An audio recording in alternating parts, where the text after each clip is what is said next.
নমস্কার, সোমা কুকিং ক্রিয়েশনে আপনাদের স্বাগত। আজকে আমি আরেকটা রেসিপি নিয়ে চলে এসেছি। আজকে রান্না করব চাদা মাছের ঝাল। দেখুন কত বড় বড় চাদা মাছ, আজকে অনেক দিন পরে বড় বড় চাদা মাছ পাওয়া গেছে। আজকে এই মাছটা ঝাল রান্না করব, ভিডিওটা দেখবেন। মাছগুলো লবণ হলুদ মাখিয়ে নেব।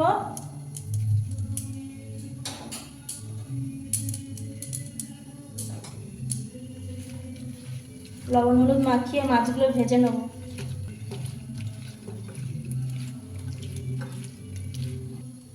মাছগুলো ভালো করে লবণ হলুদ মাখিয়ে নিয়েছি, এবার মাছগুলো ভেজে নেব।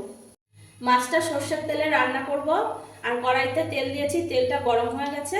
এবার মাছগুলো ভেজে নেব।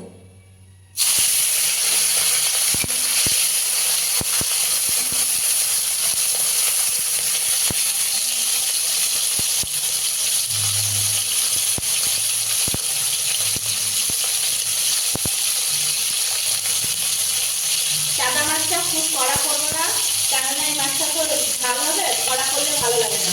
আর এমনি ঢাকা খেলে পরে খুব কড়া করে রাখতে হয়। হালকা করে ভাজবো।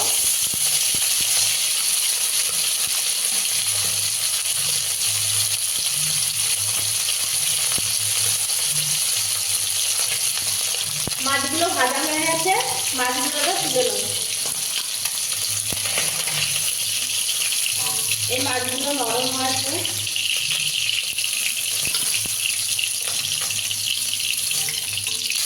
বাকি মাছগুলো ভেজে দিচ্ছি।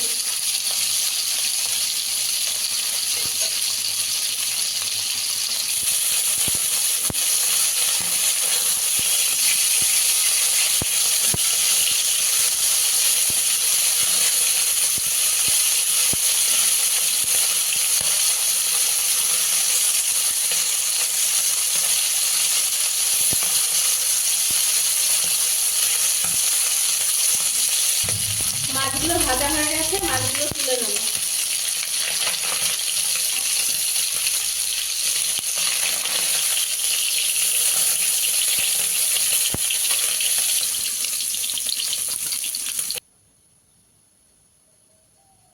এই মাছ ভাজা তেলের মধ্যে একটু রাঁধুনি আর কালো জিরে ফোড়ন দেবো।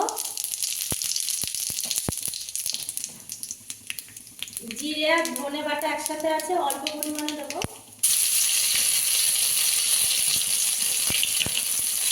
কাঁচা লঙ্কা বাটা দেবো, একটু আদা বাটা দেবো,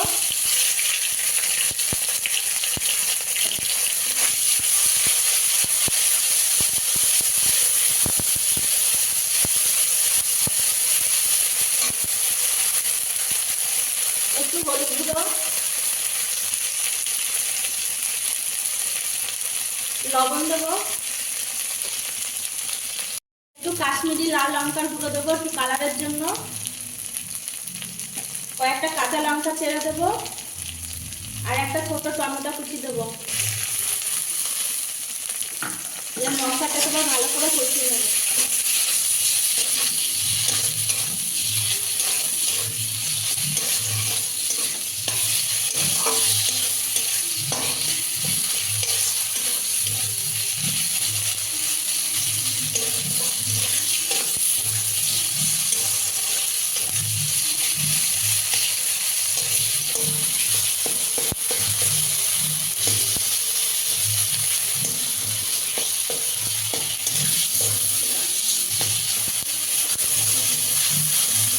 মশলাটা কষানো হয়ে গেছে, এবার পরিমাণ মতো জল দিয়ে দেবো।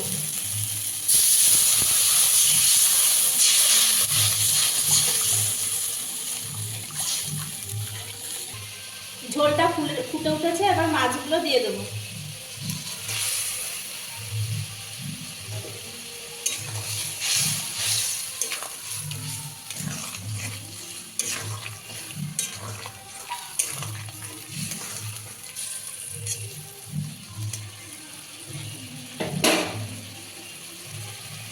এবার কিছু ধনে পাতা কুচিয়ে রেখেছি, এই ধনে পাতা কুচিটা দিয়ে দেবো।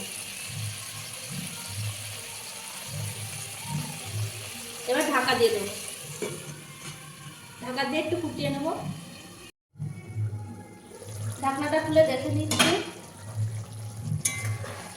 চাদা মাছের ঝালটা আমার রান্না হয়ে গেছে দেখুন বন্ধুরা। এবার নামিয়ে নেবো। কত সুন্দর কালার হয়েছে, খেতেও সুন্দর হবে। চাদা মাছের ঝালটা আমি নামিয়ে নিয়েছি। আর এইভাবে বন্ধুরা রান্না করে খেয়ে দেখবেন, ভীষণ ভালো লাগবে। আর ভালো লাগলে পাশে থাকবেন।